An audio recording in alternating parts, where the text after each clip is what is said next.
They laughed when the humble man raised his hand for the injured dog, but his last words silenced all. The rain fell in sheets across the empty parking lot of the Pinewood Animal Shelter, drumming against the metal roof and drowning out the occasional bark from inside. April Wilson hurried through the downpour, her worn sneakers splashing through puddles as she rushed toward the entrance. She was already 15 minutes late for her shift, and Director Collins had warned her twice this month about punctuality. "Sorry, she called out, pushing through the door and shaking rainwater from her jacket. "Bus broke down on 5th and—" "Save it, April." Diane Collins cut her off without looking up from her computer. "Just clock in and start the morning rounds. We've got 3 new intakes from last night's rescue operation." April nodded quickly, stowing her bag beneath the front desk and grabbing the clipboard with the morning checklist. As she made her way past the kennels, familiar faces greeted her. Buddy, the one-eyed beagle, Mittens, the calico with 3 legs, and dozens more animals waiting for homes that might never come. Pinewood wasn't a no-kill shelter, and the reality of their limited space and resources haunted every employee. At the far end of the corridor, separated from the other kennels, April spotted him. A large German shepherd, coat matted and dirty, lying motionless on the concrete floor. Only the slow rise and fall of his rib cage indicated he was alive. "Who's this?" April asked, turning to Mike, the overnight attendant who was gathering his things to leave. "Came in with the raid on that illegal fighting ring," Mike replied, his voice low. "Cops found him chained outside. Doc says he's got a fractured hip, malnutrition, and God knows what else. They're calling him Rex, not that it matters much." April approached the kennel cautiously. The German shepherd didn't raise his head or acknowledge her presence, but his eyes, amber and surprisingly clear, followed her movement. "Morning, Rex," she said softly, crouching to his level. "Looks like you've had a rough time, buddy." The dog's ears twitched slightly, the only indication he'd heard her. "Don't get attached," Mike warned, slinging his backpack over his shoulder. "Collins already put him on the list.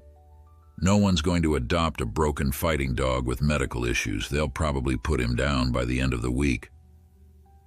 April felt her chest tighten as Mike's footsteps faded down the corridor. She knew he was right. The shelter was overcrowded, underfunded, and beautiful. Healthy puppies were being euthanized every week because no one wanted them. An adult German shepherd with a violent past and expensive medical needs stood no chance. Still, something in those amber eyes held her. They weren't vacant or aggressive like she'd seen in other fighting dogs. They were watchful, intelligent, waiting.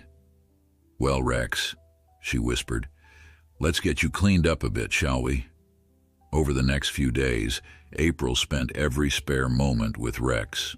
She brought him special food from home, spoke to him constantly, and even stayed late to sit by his kennel and read aloud from whatever novel she was currently devouring.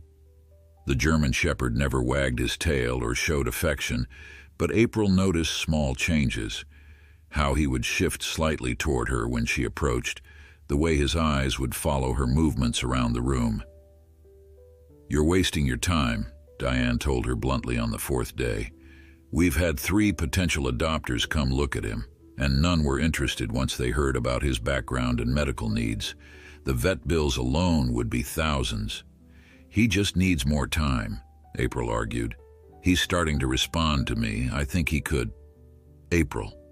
Diane's voice softened with rare sympathy. "We don't have more time. The board approved the list this morning. Rex is scheduled for Friday at 4 p.m. Friday, 2 days away." April felt as though she'd been struck. She spent her lunch break sitting beside Rex's kennel, tears sliding silently down her cheeks, while the German shepherd watched her with those intelligent eyes. "I'm so sorry," she whispered. "I tried. I really tried." That evening, as April was preparing to lock up, the shelter door chimed. She glanced at the clock, 6:58 p.m., just 2 minutes before closing.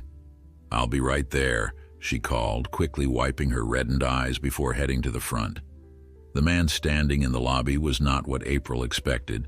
Tall and lean, with silver-streaked dark hair and a neatly trimmed beard, he wore a simple flannel shirt and worn jeans. What struck April most was the quietness about him, not just that he stood silently, but a kind of stillness that seemed to radiate from him, as if he carried silence like an aura. "Hi, can I help you?" April asked, automatically shifting into her customer service voice. "We're about to close, but—" "I heard about a German Shepherd," the man said, his voice low and smooth. "Someone mentioned he needed a home." April blinked in surprise. "You mean Rex?" The man nodded once.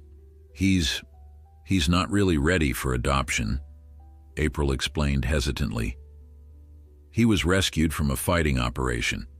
He has a fractured hip that will require surgery, and we don't know how he'll adjust to home life. He hasn't shown any aggression, but he's very withdrawn and—" "May I see him?" the man interrupted gently. Something in his calm demeanor made April nod. "Of course, follow me." As they walked through the kennel area, April noticed that the normally vocal dogs fell quiet as the man passed.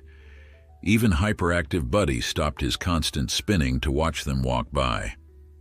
"He's back here," April said, leading the stranger to Rex's isolated kennel.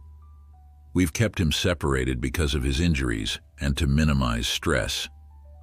The German Shepherd was lying in his usual spot, head on paws, those amber eyes ever watchful. But as the man approached, something extraordinary happened. Rex lifted his head, his ears pricking forward with interest. The man crouched down at eye level with the dog, making no sudden movements. He didn't speak or try to coax the animal. He simply waited, his eyes meeting Rex's in a silent exchange that April couldn't interpret. After nearly a minute of this quiet standoff, Rex did something April hadn't seen in the 5 days since his arrival. He rose shakily to his feet, favoring his injured hip, and took a halting step toward the front of the kennel.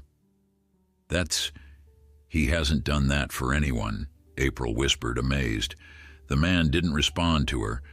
Instead, he slowly extended his hand, palm up, toward the kennel door. Rex stretched his neck, sniffing cautiously at the stranger's fingers through the wire. "What happened to him?" the man asked, his eyes never leaving the dog.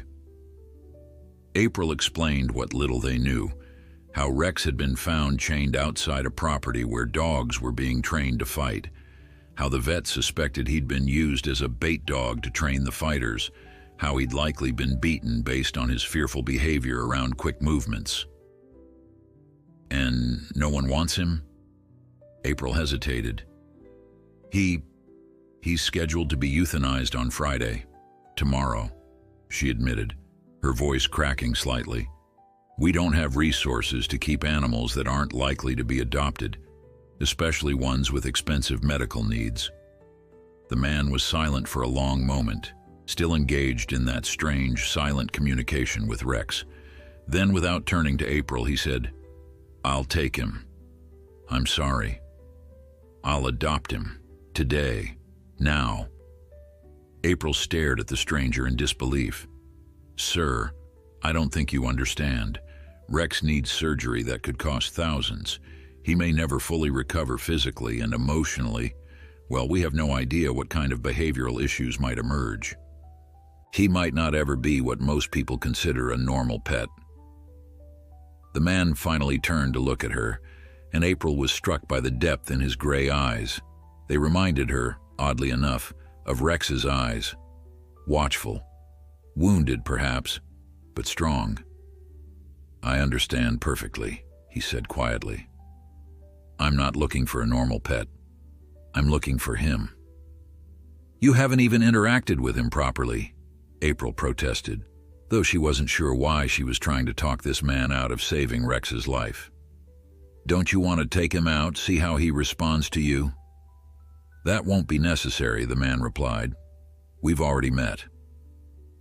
April wanted to argue further, to make sure this quiet, strange man truly understood what he was getting into, But she also knew that without him, Rex would be dead by this time tomorrow. "May I ask why?" she said finally. "Why this dog? Why now?" The man's expression didn't change, but something flickered in those gray eyes. "Let's just say I recognize something in him. Something familiar." April led the man back to the front desk, her mind whirling with questions. As she began processing the adoption paperwork, she realized she didn't even know his name. "I'll need your information for the forms," she said. Thomas Mercer," he replied, producing his driver's license and credit card. April glanced at the address, 1857 Overlook Road. She knew the area vaguely. Rural property outside town, mostly old farmhouses set back from the road, with acres of land between neighbors. "You live alone, Mr. Mercer?" she asked, then blushed at her directness. "Sorry, it's just part of our adoption process is to ensure the animal will be in a suitable environment." "Just me," he confirmed with a slight nod. "House and 10 acres, plenty of space for him to recover." As April completed the paperwork, Diane Collins emerged from her office, stopping short at the sight of Thomas Mercer. "What's going on?" she asked, looking between April and the stranger. "Mr. Mercer is adopting Rex," April explained, unable to keep the note of triumph from her voice. Diane's eyebrows shot up. "The German Shepherd with the hip injury? April, did you explain?" "I've been fully informed of the dog's condition and needs," Thomas interrupted calmly. "I'm prepared to handle whatever care he requires." Diane studied the man with open skepticism before turning to April. "Have you completed the full screening? Home check? Veterinary references?" It's nearly 7 o'clock, Thomas said, his quiet voice somehow cutting through Diane's objections. "Your shelter closes at 7. If the paperwork can't be completed tonight, I'll return first thing tomorrow. But I understood this dog was scheduled to be euthanized tomorrow afternoon, so I'd prefer to take him home tonight if possible." Something in his steady gaze made Diane back down. "Fine. Expedited adoption. But I'll need you to sign the additional waivers acknowledging his medical condition and potential behavioral issues." Thomas nodded once and turned back to April, who quickly assembled the remaining forms. 20 minutes later, April found herself walking Thomas and Rex to the parking lot. The rain had stopped, leaving the asphalt shining under the parking lot lights. Rex was hesitant on the leash, limping badly, but he followed Thomas without resistance. Thomas opened the back door of an old but well-maintained pickup truck, where a thick blanket had already been arranged across the seat. With gentle hands, he helped Rex climb in, murmuring something too low for April to catch. "You came prepared," April observed. Thomas glanced at her. "I told you, I came for him." As he closed the door carefully and turned to the driver's side, April found herself blurting out, "Would it be okay if I checked on him sometime? Just to see how he's doing?" Thomas paused, his hand on the door handle. For the first time, a ghost of a smile touched his lips. "He'd like that. So would I." With that, he climbed into the truck and drove away, leaving April standing in the empty parking lot wondering about the strange, quiet man who had just saved a life that no one else had wanted. The drive to Thomas Mercer's property took nearly 40 minutes, winding through the outskirts of town and into the rolling countryside beyond. Inside the truck, silence reigned. Thomas didn't play the radio or attempt to speak to the injured animal in his back seat. Occasionally, he'd glance in the rearview mirror to check on Rex, who remained perfectly still, amber eyes fixed on the passing landscape. As they turned onto a narrow gravel road, the headlights illuminated a wooden sign reading Mercer's End before sweeping across open fields bordered by forest. The truck rumbled over a small bridge crossing a stream before the silhouette of a farmhouse appeared against the night sky. It was a 2-story structure with a wide front porch, neither grand nor dilapidated, simply solid and well-maintained like its owner. A single light burned in what appeared to be the kitchen window. Otherwise, the house waited in darkness. Thomas parked close to the porch steps and cut the engine. The sudden silence was profound, broken only by the ticking of the cooling engine and the distant call of a night bird. "We're home," he said quietly, the first words he'd spoken since leaving the shelter. He exited the truck unhurriedly and opened the back door. Rex hadn't moved, still watching Thomas with that steady, evaluating gaze. "You can stay in the truck all night if that feels safer," Thomas said matter-of-factly. "But there's a better place inside if you're willing to try it." He didn't reach for the leash or attempt to coax the dog out. Instead, he simply stepped back, leaving the door open, and walked to the house. At the porch steps, he paused and looked back. Rex was standing shakily in the open doorway of the truck, his injured hip causing him to list slightly to one side. His ears were forward, his attention fixed entirely on Thomas. "Your choice," Thomas said. For several long moments, neither moved. Then, with painful slowness, Rex lowered himself from the truck to the ground. The leap, despite Thomas's careful parking, sent a visible shudder through the dog's body as he landed. Still, Rex didn't whimper or whine. He simply stood, gathering himself, before taking a halting step toward the house. Thomas waited patiently as the German Shepherd made his way across the gravel, each step obviously excruciating. When Rex finally reached the porch steps, he stopped, looking up at the insurmountable obstacle. Without a word, Thomas descended and gently, respecting the animal's space, slipped his arms beneath the dog's body. Rex stiffened but didn't struggle as Thomas lifted him, carefully supporting his injured hip, and carried him up the steps. The front door opened into a living room sparsely but comfortably furnished with a worn leather sofa, a reading chair beside a standing lamp, and bookshelves lining one wall. A stone fireplace dominated the far end, currently cold and dark. Thomas carried Rex through to the kitchen, where the single light cast a warm glow over simple wooden cabinets and clean countertops. In the corner near the back door was a large dog bed, thickly padded with a fleece blanket folded neatly on top. "Had a dog before?" Thomas explained, seeing Rex's gaze fix on the bed. "Long time ago." He set Rex down gently on the linoleum floor. The German Shepherd stood awkwardly, taking in his new surroundings with military alertness, his body tense and ready despite his injury. Thomas moved to the refrigerator and took out a bowl of what appeared to be ground meat mixed with rice. He set it on the floor near Rex, then filled another bowl with fresh water and placed it nearby. "Vet said bland food would be easier on your stomach after what you've been through," he explained, taking a seat at the kitchen table. "Try it if you want."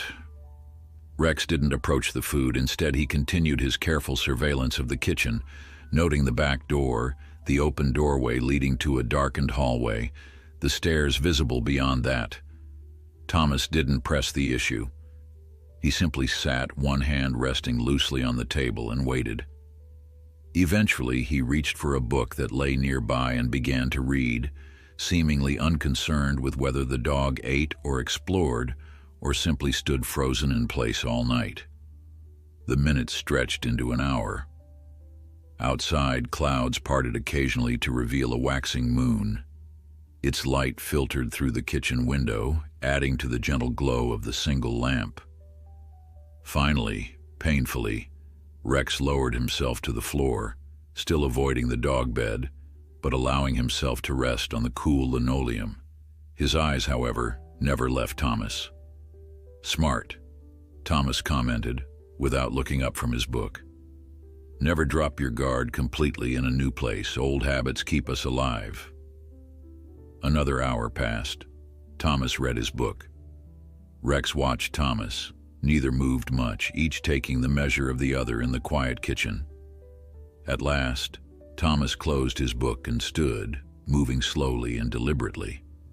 Rex immediately tensed, rising to his feet despite the obvious pain it caused him. "Just heading to bed," Thomas explained, his voice still carrying that same calm steadiness.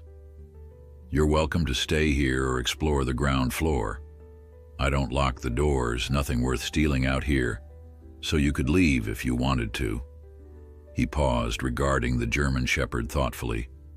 "But I don't think you will." With that, he turned and walked down the hallway.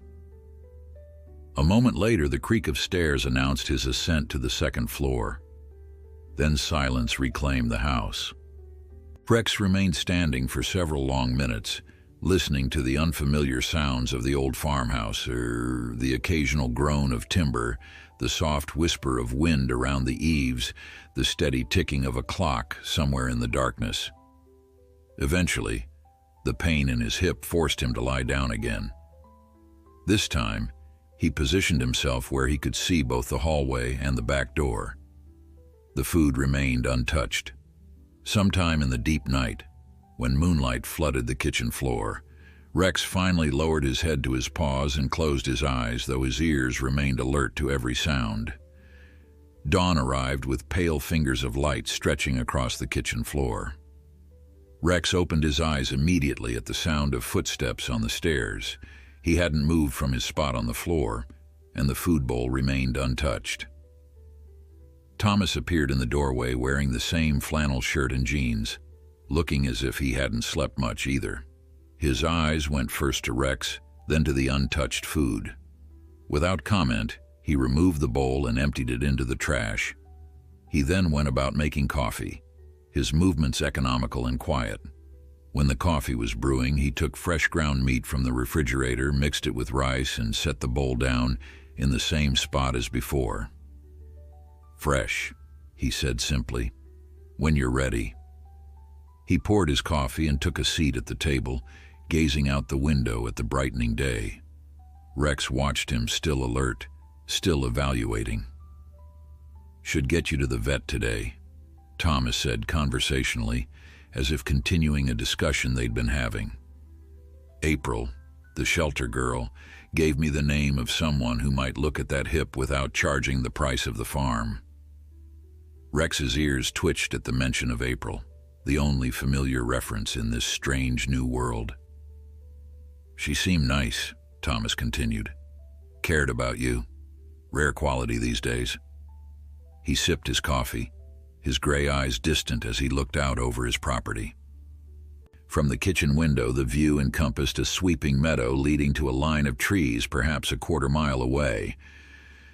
The morning light caught dew on the tall grass, making it shimmer.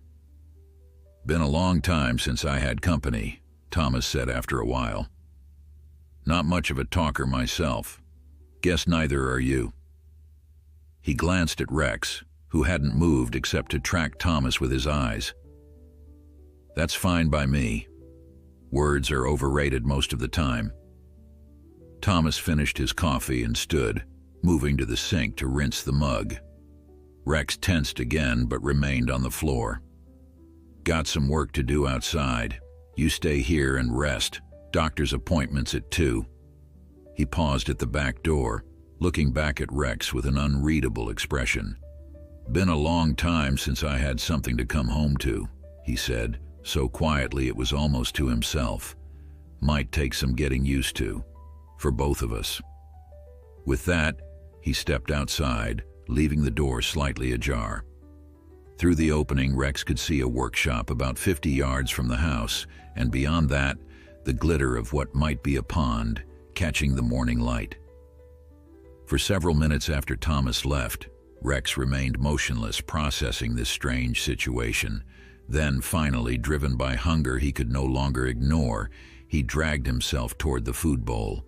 Each movement was a study in controlled pain, but he managed to reach the bowl and consume the contents quickly, as if expecting it might be taken away. Water came next, lapped up with equal efficiency. Then, with careful, painful steps, Rex made his way to the partially open door and looked out at his new territory. Thomas was visible in the distance, carrying lumber from a stack near the barn to his workshop. He moved with the same quiet efficiency he displayed in the house, neither rushing nor dawdling. Rex watched him for a long time from the doorway, neither entering the outside world nor retreating back into the house. Like Thomas himself, the German Shepherd seemed to exist on a threshold, neither fully present nor absent, waiting for something unknown to reveal itself. From his vantage point at the workshop, Thomas glanced up once, meeting Rex's gaze across the distance. He gave no sign of acknowledgement, no encouraging call or gesture. Just that same patient, understanding silence that suggested something profound. However long Rex needed to decide whether to trust again, Thomas Mercer would wait. The veterinarian's office was a small practice on the outskirts of town, housed in a converted ranch-style home with a faded sign reading, Lakeside Veterinary Care, Dr. Eleanor Chen. Thomas arrived 5 minutes early for their 2 o'clock appointment, Rex sitting rigidly in the back seat of the truck. The German Shepherd hadn't resisted being loaded into the vehicle, but Thomas had noticed how the dog's muscles tensed when they turned onto the main road as if expecting to be returned to the shelter. "Different destination today," Thomas had assured him quietly. Now, as he opened the truck door, Thomas could see the uncertainty in Rex's amber eyes. "Just a checkup," he explained, "then back home." The word home seemed to register with Rex, his ears twitching slightly. Thomas didn't rush him, simply standing by the open door until Rex tentatively made his way to the edge of the seat. This time, without being asked, the German Shepherd allowed Thomas to lift him down, understanding perhaps that it was preferable to the jarring pain of jumping. Inside, the waiting room was mercifully empty, save for a tabby cat dozing in a carrier and its elderly owner flipping through a magazine. Rex pressed closer to Thomas's leg, his first voluntary contact since his adoption. The receptionist looked up and smiled. "You must be Mr. Mercer," April from Pinewood called ahead. Before Thomas could respond, a door opened and a woman in her 50s with salt and pepper hair and quick, intelligent eyes stepped out. "Thomas Mercer," she said, her tone suggesting recognition rather than introduction. "Been a while." Thomas gave a slight nod. "Dr. Chen." She crouched down, bringing herself to Rex's level without crowding him. "And this must be Rex. April filled me in." Her expert eyes scanned the German Shepherd, noting his stance, the way he favored his hip, the wariness in his gaze. "Let's have a look at you, shall we?" In the examination room, Dr. Chen moved with the practiced ease of someone who had handled frightened animals for decades. She spoke gently to Rex, explaining each step before touching him and respecting his boundaries even as she performed her examination. "He seems to trust you," she observed to Thomas, who stood nearby, a steady presence that Rex continually checked with his eyes. "We're figuring each other out," Thomas replied. Dr. Chen nodded, her hands gently probing Rex's injured hip. "This fracture isn't new," she said after a moment. "It started healing, but not correctly. That's why he's got this gait."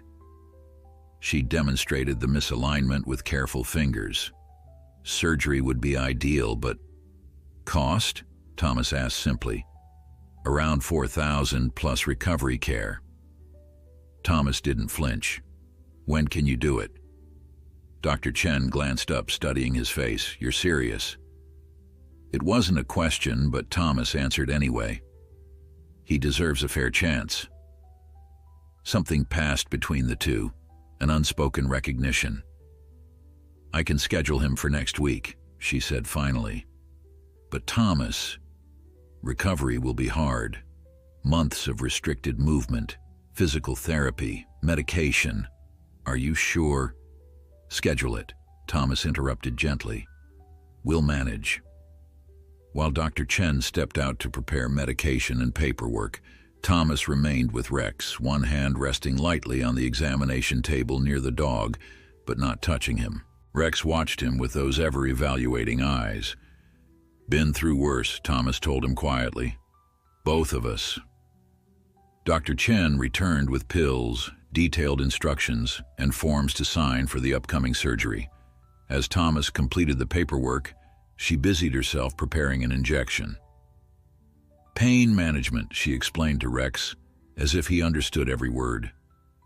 "This will help until the pills kick in." After administering the shot with expert hands, she turned to Thomas.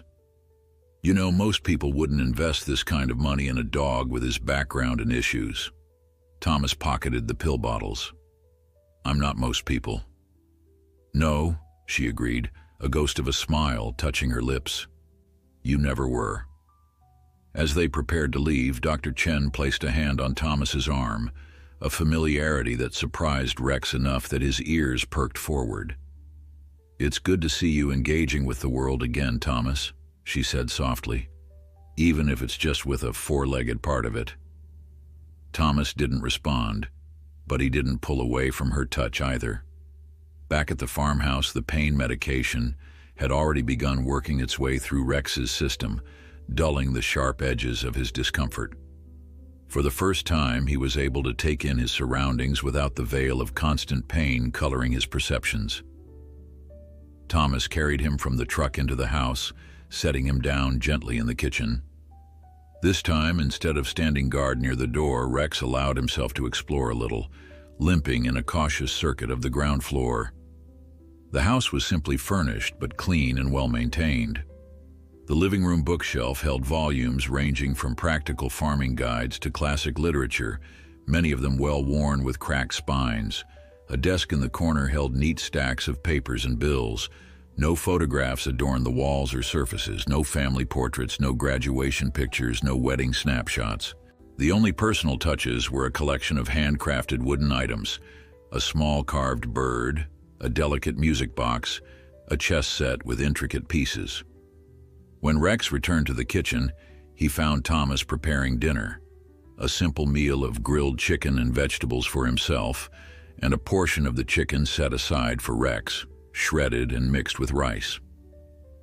The mundane domesticity of the scene struck Rex as somehow significant, and for the first time, he approached the dog bed in the corner and carefully lowered himself onto it.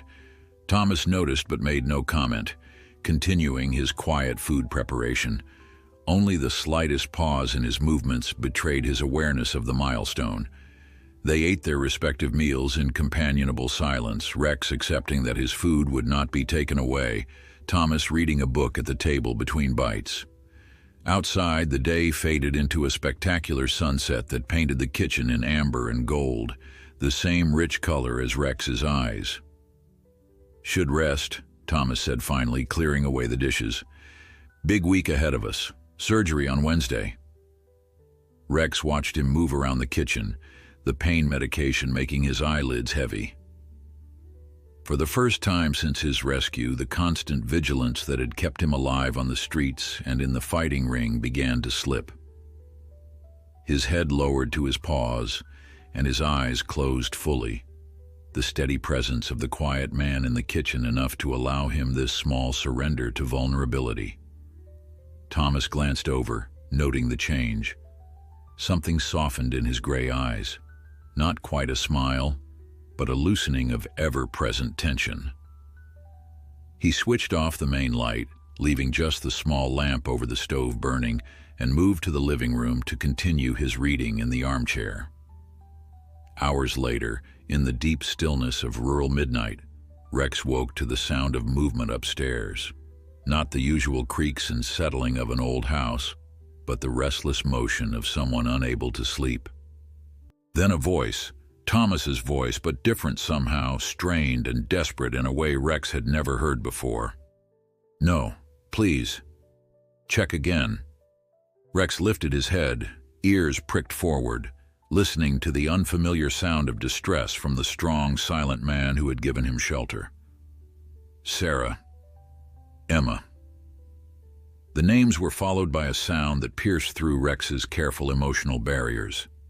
A sob, quickly stifled, but unmistakable in the quiet house. Without conscious decision, Rex rose from his bed, pain medication making the movement easier than it had been, but still awkward and ungainly. He limped down the hall and to the base of the stairs, hesitating at the unfamiliar obstacle. The sounds from above continued, half-formed words, grief-filled moans, the rustle of bedsheets as a body twisted in the grip of nightmare or memory. Something ancient and instinctual stirred in Rex's canine brain, overriding his learned caution.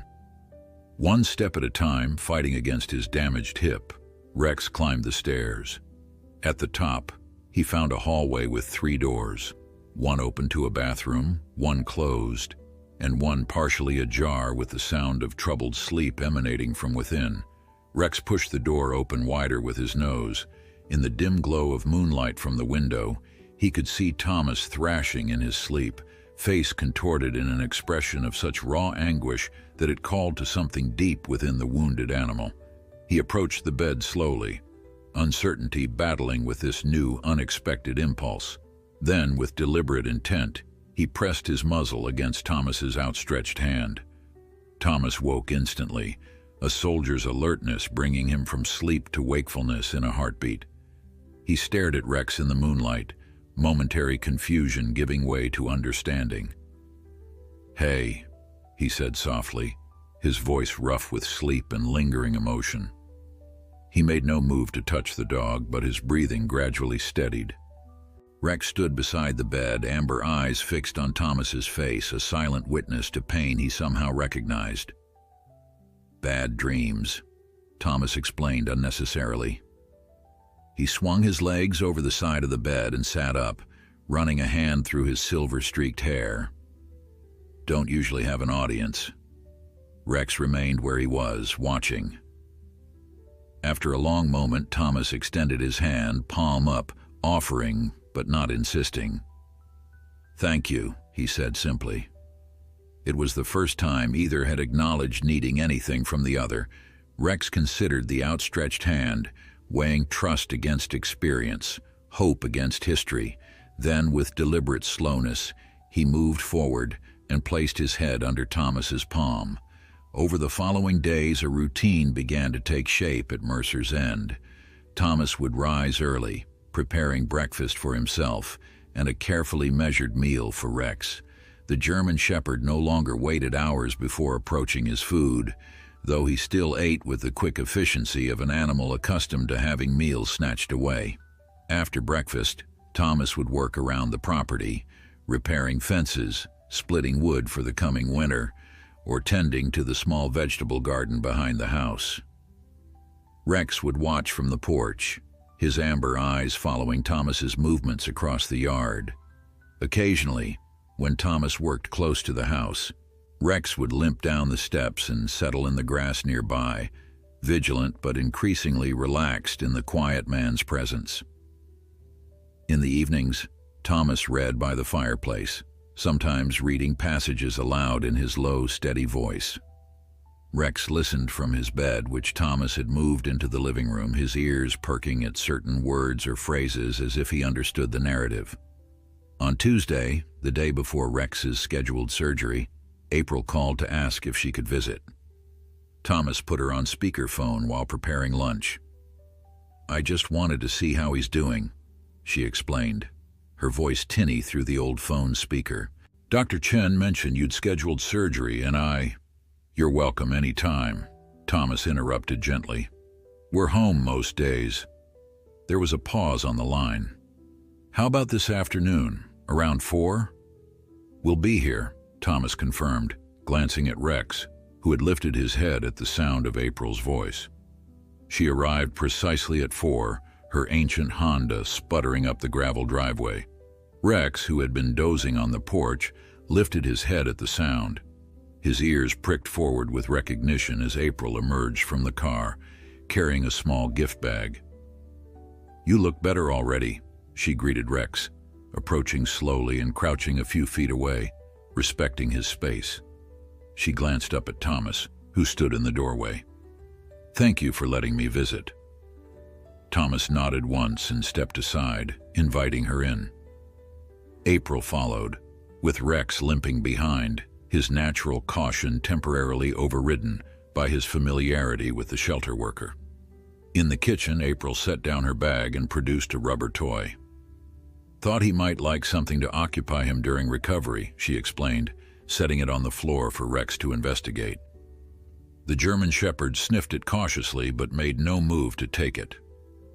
Dr. Chen says he'll need at least 8 weeks of restricted activity after surgery, she continued, accepting the cup of coffee Thomas offered. I brought some information about physical therapy exercises that might help. Thomas listened quietly as April shared her research, occasionally asking precise, thoughtful questions that revealed his seriousness about Rex's recovery. As they talked, Rex settled on his bed, watching their interaction with alert interest. You've given him a real chance, April said finally, setting down her cup. Most people wouldn't have taken on a dog with his issues. Thomas's gaze shifted to Rex. He's worth it. Something in his tone made April study him more closely. Can I ask why? I mean, I'm thrilled you adopted him, but you walked into the shelter minutes before closing and specifically asked about a German Shepherd with special needs. That's unusual. Thomas was silent for so long that April began to think he wouldn't answer. When he finally spoke, his voice was softer than usual. I was military, special forces, worked with dogs in Afghanistan, German Shepherds, Belgian Malinois, saw what they'd go through for their handlers, loyalty that went beyond training. He paused, his gray eyes distant with memory. There was one, Kaiser. My unit was pinned down, heavy fire. I was hit, couldn't move. Kaiser stayed with me, protected me for 6 hours until extraction arrived. Took 2 bullets meant for me. April's eyes widened. Did he survive? Thomas nodded, the ghost of a smile touching his lips. Retired with honors, lived with my sister's family after I was deployed again. He looked at Rex, who was watching him intently, as if understanding the significance of this rare glimpse into Thomas's past. When I saw Rex's photo online, something about his eyes reminded me. Online? April asked, confused. His photo wasn't posted anywhere. We hadn't even processed his intake fully. Thomas's expression didn't change, but something flickered in his eyes. Must have been a different dog then. Shelter website. April seemed ready to press the issue, but at that moment Rex rose from his bed and limped over to where Thomas sat, lowering himself with a soft grunt at the man's feet, the closest he'd come to openly seeking proximity when it wasn't nighttime. The conversation shifted to Rex's upcoming surgery, but April couldn't help noticing how Thomas's hand occasionally dropped to Rex's head, the touch brief but gentle, and how the German Shepherd leaned slightly into the contact, a silent communication developing between man and dog. When April left an hour later, she carried with her an image that would stay in her memory for a long time. Thomas and Rex standing on the porch, 2 wounded souls framed against the backdrop of rolling fields and open sky, each somehow less alone in the other's presence. Wednesday arrived with a gray dawn and the threat of rain. Thomas was up before the sun, moving quietly through his morning routine, while Rex watched from his bed. Neither had mentioned the nightmares that continued to plague Thomas, but since that first night Rex had taken to sleeping at the foot of Thomas's bed, his presence a silent comfort against the ghosts that haunted the man's sleep. Big day, Thomas said simply as he set down Rex's breakfast. He had mixed the prescribed pre-surgery medication into the food, as Dr. Chen had instructed. Rex ate without hesitation now, trusting that what Thomas gave him was safe. When he finished, he looked up, meeting Thomas's eyes with an intelligence that sometimes startled the man with its depth. You'll be fine, Thomas assured him, the words as much for himself as for the dog. I'll be right there when you wake up. The drive to Dr. Chen's clinic was quiet, the raindrops beginning to patter against the windshield as they turned onto the main road. In the waiting room, Thomas filled out the final paperwork, while Rex pressed against his leg, sensing something significant in the air. When a vet technician appeared with a leash to take Rex back for preparation, the German Shepherd balked, his body going rigid with sudden fear. Thomas immediately crouched beside him. "It's okay," he said quietly. "I'm not leaving you." He looked up at the technician. "Can I walk him back?" She hesitated, then nodded.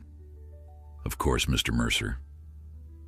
Thomas took the leash and gently encouraged Rex forward, speaking softly as they followed the technician through the door and down a hallway to a preparation room.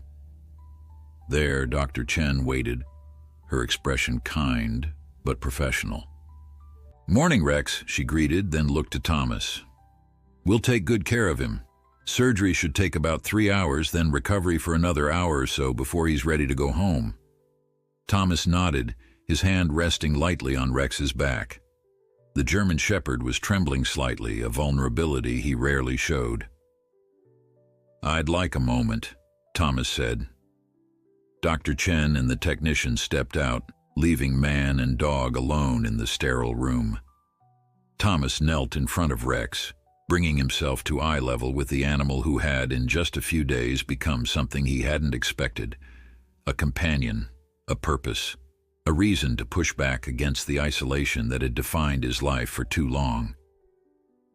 "Listen to me," Thomas said, his voice low and intense. "You're going to wake up and you're going to hurt. But it's the kind of hurt that heals. And I'll be here. You understand? I'll be here." Rex held his gaze, amber eyes locked on gray, something passing between them that transcended words. A promise. A pact between two survivors. Thomas stood and called the technician back in.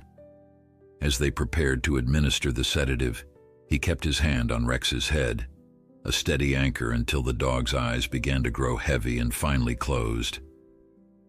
"We'll call you when he's in recovery," Dr. Chen assured him, gently guiding Thomas toward the door. In the waiting room, Thomas took a seat near the window, watching the rain now falling steadily outside. The waiting area slowly filled with other pet owners, a young couple with a kitten, an elderly man with an arthritic retriever, a mother and daughter with a hyperactive terrier. All of them caught up in their own small dramas of pet ownership, none aware of the stakes that Thomas felt with every fiber of his being. 3 hours stretched to 4. Thomas remained motionless, his outward calm belying the growing tension he felt within. When Dr. Chen finally appeared in the doorway, her surgical mask pulled down around her neck, he was on his feet before she called his name. "He did very well," she said, her smile reaching her eyes. "The fracture was complex, but we managed to reset it and secure it with pins. If all goes well with recovery and physical therapy, he should regain most, if not all, normal function." Thomas let out a breath he hadn't realized he was holding. "Can I see him?" Dr. Chen led him to a recovery area, where Rex lay on a padded table still unconscious, his hip shaved and bandaged, an IV in his foreleg. Thomas approached slowly, taking in the vulnerability of the powerful animal reduced to this state of dependency. Without a word, he pulled up a chair and sat beside the table, his hand finding a spot on Rex's neck where the fur remained thick and familiar. And there he waited, his calloused thumb making small, gentle circles in the German Shepherd's coat, as the rain continued to fall outside and the afternoon light slowly faded into evening. The drive home from Dr. Chen's clinic was conducted with painstaking care, Thomas avoiding every pothole and taking each turn at a crawl to minimize jostling Rex's freshly operated hip.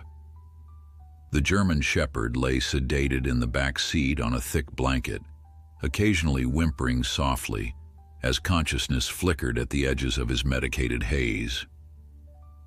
"Almost home," Thomas assured him each time, his voice a steady anchor in Rex's disoriented state. Darkness had fallen by the time they pulled up to the farmhouse.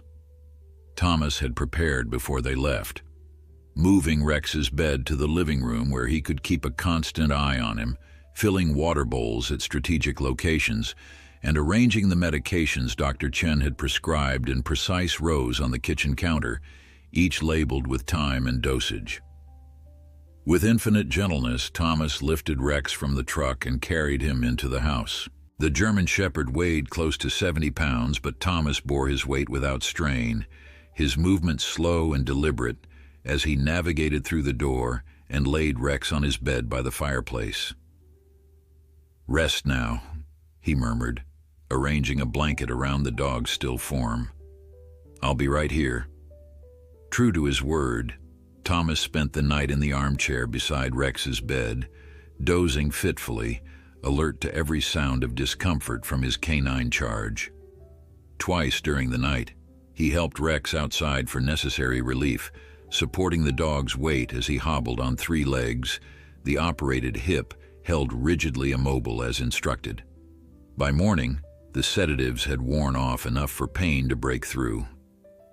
Rex's whimpers became more frequent, his breathing shallow and rapid. Thomas administered the pain medication exactly as scheduled, mixing the pills into a small amount of soft food that Rex accepted despite his obvious discomfort.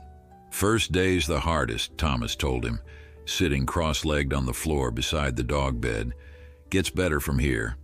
He stroked Rex's head gently, noting how the dog leaned into his touch rather than pulling away, a measure of how far they'd come in their short time together, and perhaps also of how much pain Rex was in to seek comfort so openly.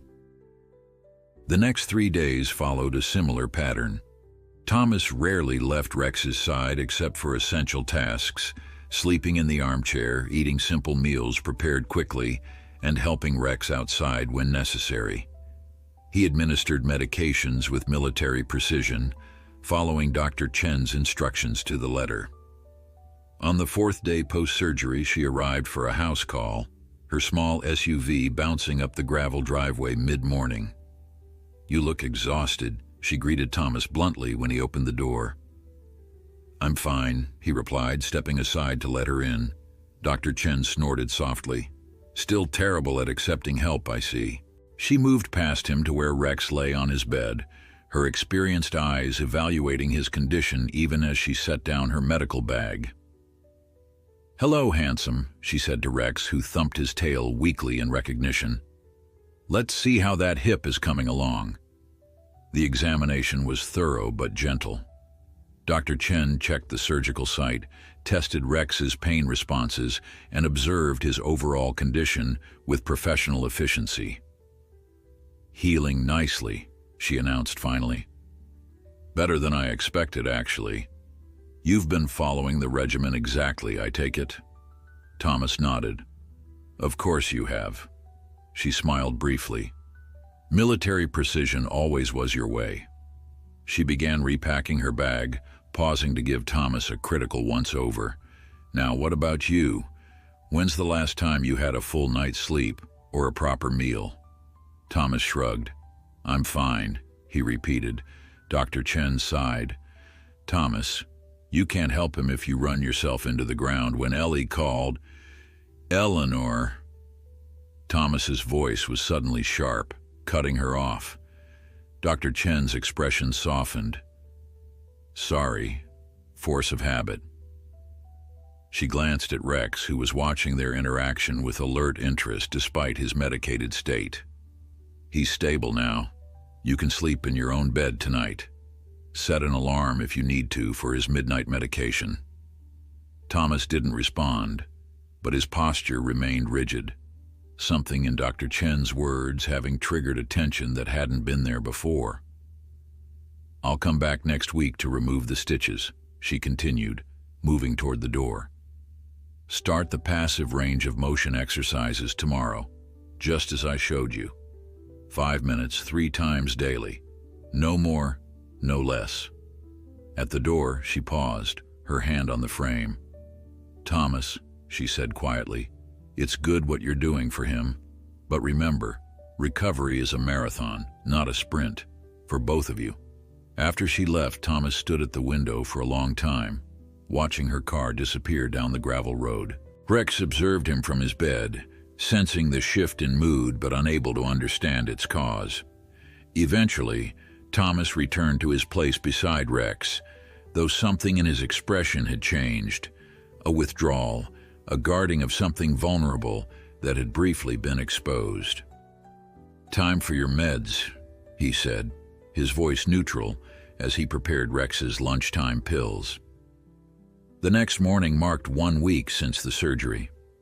Following Dr. Chen's instructions, Thomas began the gentle physical therapy exercises designed to maintain muscle tone and flexibility in Rex's healing hip.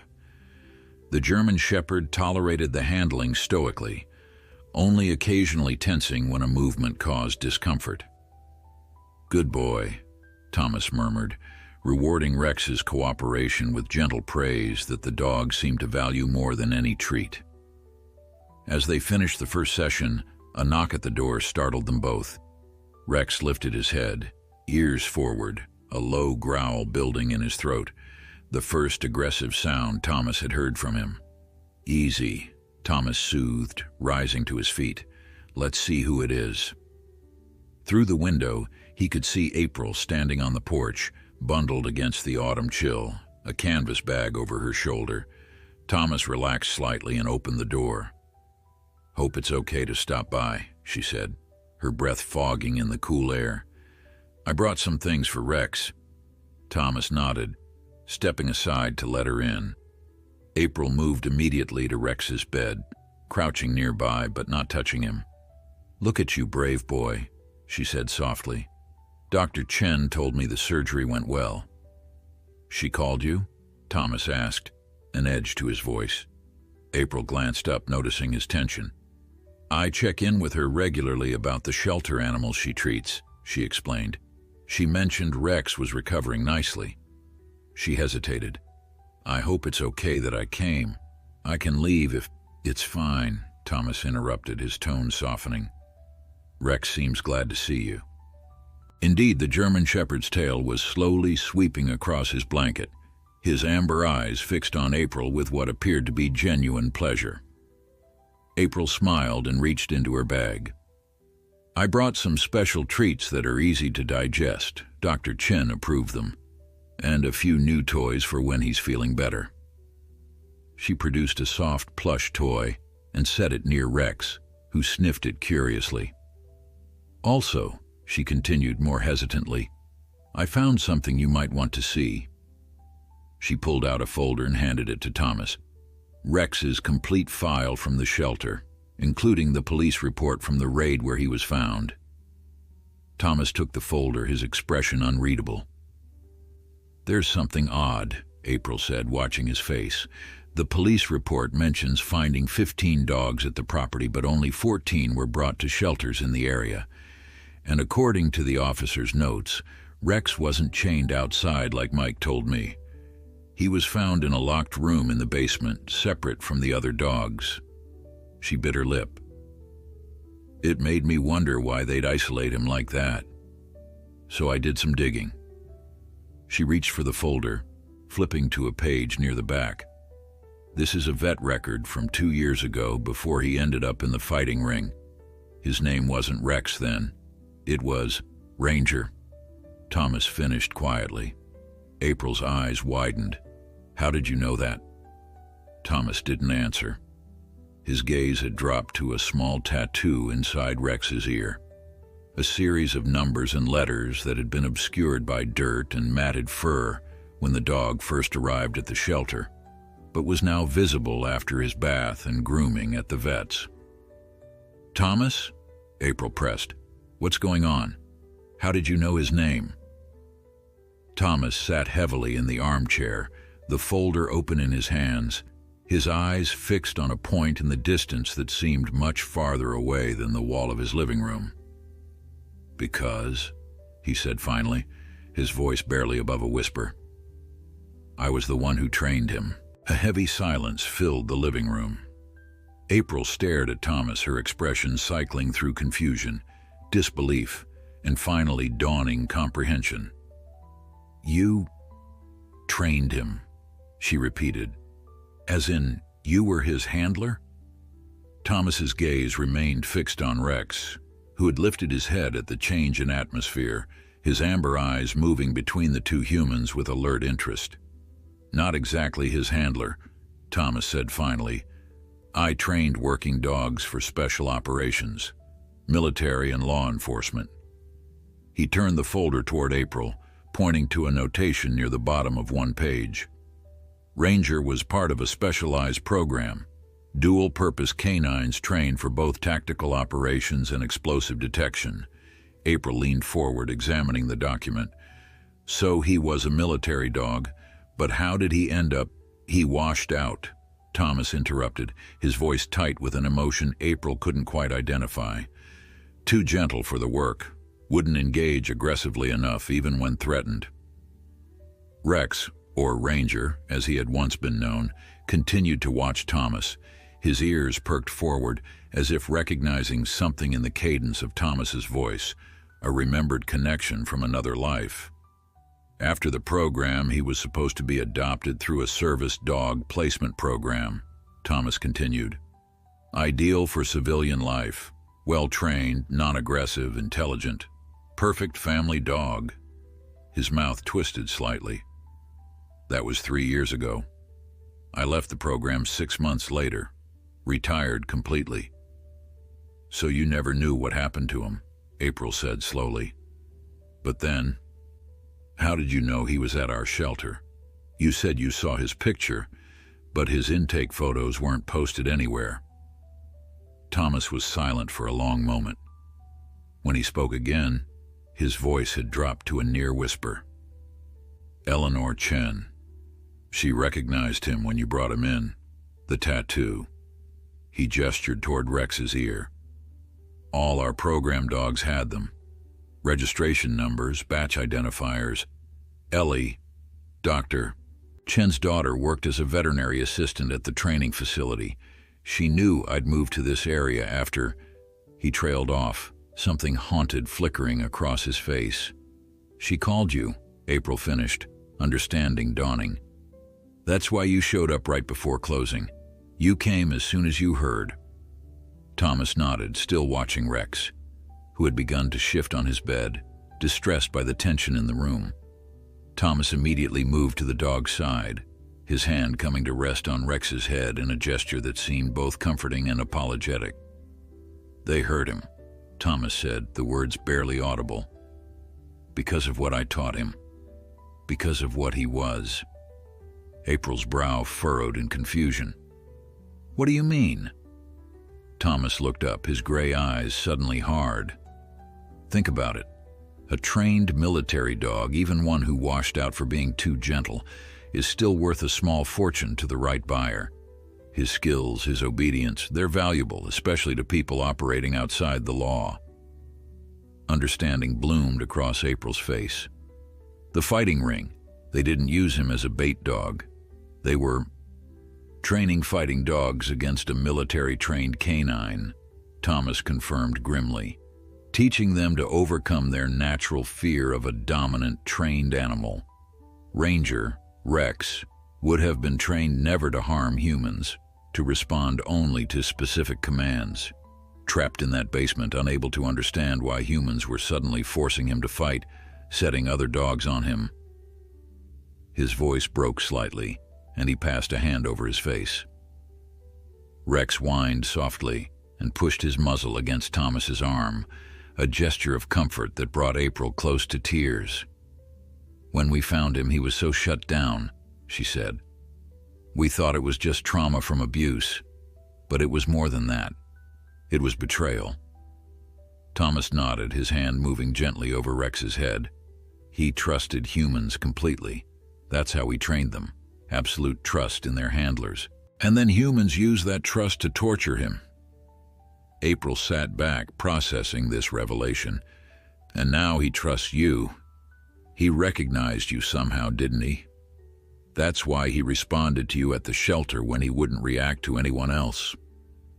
"Maybe not consciously," Thomas said, "but on some level. Yes, I think he remembered something. The scent, perhaps. The tone of voice." He looked down at Rex, who was watching him with an intensity that seemed to transcend the ordinary connection between human and dog. "I've worked with hundreds of dogs, but I always remembered him. The one who was too kind for the work we needed." April hesitated, then asked the question that had been forming since Thomas's revelation. "Is that why you adopted him? Guilt?" Thomas was silent for so long that April began to think he wouldn't answer. When he finally spoke, his voice was steady but quiet. 3 years ago, I had a wife, Eleanor, Ellie, as her friends called her, and a daughter, Emma. 10 years old, smart as a whip, loved animals more than anything. A ghost of a smile touched his lips before fading. They were driving home from Emma's riding lesson. Rainstorm. Truck crossed the center line. April's hand went to her mouth. "Oh, Thomas." "I was deployed," he continued, as if he hadn't heard her. "Didn't get the news until 2 days later. By the time I made it back for the funeral, everything was over, clean, boxed up, just paperwork and platitudes left." Rex shifted on his bed, a soft whine escaping him as he sensed the pain in Thomas's voice. The German shepherd struggled to rise, and Thomas immediately moved to stop him. "Easy, boy," he murmured. "Stay down. It's okay." But Rex was insistent, pushing against Thomas's restraining hands until he was sitting up, his amber eyes level with Thomas's gray ones. With deliberate care, the German shepherd extended his neck and licked Thomas's cheek once, a gesture so surprisingly gentle that Thomas froze. April watched, tears now flowing freely as the stoic man she had met at the shelter slowly put his arms around the dog's neck, burying his face against the thick fur. "Didn't adopt him out of guilt," Thomas said finally, his voice muffled. "Adopted him because when I saw those eyes, I recognized something, someone who'd lost everything that mattered just like me." Rex remained motionless in Thomas's embrace, accepting the man's weight against him, despite the discomfort it must have caused his healing hip. In that moment, it wasn't clear who was comforting whom. The man who had traveled across the country to save one damaged dog, or the dog who had somehow found his way back to the one person who might understand his particular wounds. The moment stretched, fragile and profound, until Rex finally shifted, a small sound of pain escaping him as his healing hip protested the prolonged position. Thomas immediately pulled back, helping the German shepherd settle back onto his bed. "I should go," April said softly, wiping her eyes. "You both need rest." Thomas looked up, seeming almost surprised to find her still there. He nodded, rising stiffly to his feet. "Thank you," he said simply, "for the file, for caring about him when no one else did." April gathered her things, pausing at the door to look back at the unlikely pair, the wounded warrior and the damaged dog, each somehow less broken in the other's presence. "Will you keep calling him Rex?" she asked, "or go back to Ranger?" Thomas considered the question, looking down at the German shepherd, who gazed back at him with unwavering attention. "His call sign in the program was Ranger," he said finally, "but I think Rex suits him now. It means king in Latin, and he's survived enough to earn a crown, don't you think?" April smiled through her tears. "I think it's perfect." After she left, Thomas sank back into the armchair beside Rex's bed, emotionally drained by the unexpected revelations of the morning. Rex watched him quietly, that same intelligent assessment in his amber eyes that had first caught Thomas's attention at the shelter. "Bet you thought you'd never see me again," Thomas said softly. "That makes 2 of us." Rex's tail thumped once against his blanket, a tentative acknowledgement. "Well," Thomas continued, reaching out to gently stroke the dog's ear, "seems like life had different plans for both of us. Might as well see them through together." Outside, the autumn wind stirred the golden leaves of the maple trees that lined the driveway, some breaking free to spiral toward the ground in lazy circles. Inside, man and dog watched each other with newfound recognition, pieces of a shared past slotting into place, creating the foundation for whatever might come next. The weeks following Rex's surgery unfolded in a rhythm of healing, both physical and otherwise. Thomas followed Dr. Chen's rehabilitation protocol with meticulous care, gradually increasing Rex's physical therapy sessions as the German Shepherd's strength returned. What began as 5 minutes of gentle range of motion exercises 3 times daily evolved into short, measured walks that lengthened as Rex's confidence and mobility improved. 2 weeks after the surgery, Dr. Chen returned to remove Rex's stitches, pronouncing herself impressed with his progress. "He's healing faster than I anticipated," she commented, watching Rex cautiously test his weight on the operated leg. "Strong constitution. Good care." "He's determined," Thomas replied, a hint of pride in his voice as Rex made a careful circuit of the living room, his gait still uneven but steadily improving. Dr. Chen studied Thomas with knowing eyes. "You both are." The wall calendar in the kitchen began accumulating notations in Thomas's precise handwriting. Rex's medication schedules gradually tapering, physical therapy milestones, weight measurements, and observed improvements. Each evening, Thomas would update a detailed journal, documenting Rex's recovery with the thoroughness of a research scientist. "1-inch extension improvement today," he read aloud one night, 6 weeks post-surgery, as Rex lay contentedly on his bed, gnawing on the rubber toy April had brought. "Putting approximately 40% weight on the leg during normal movement. Navigated porch steps without assistance for the first time." Rex looked up at the sound of Thomas's voice, his amber eyes bright with an alertness that had been missing during those first pain-filled days at the shelter. His coat, once dull and patchy, now gleamed with health, and though still lean, his frame had filled out with proper nutrition and care.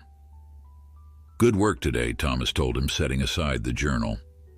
"We'll try a slightly longer walk tomorrow, weather permitting." As if understanding perfectly, Rex thumped his tail against his bed, a gesture that had become increasingly common as his comfort with Thomas and with life at Mercer's End solidified into something approaching contentment. The changes in Thomas were perhaps less obvious to a casual observer, but they were there nonetheless. The rigid set of his shoulders had eased somewhat.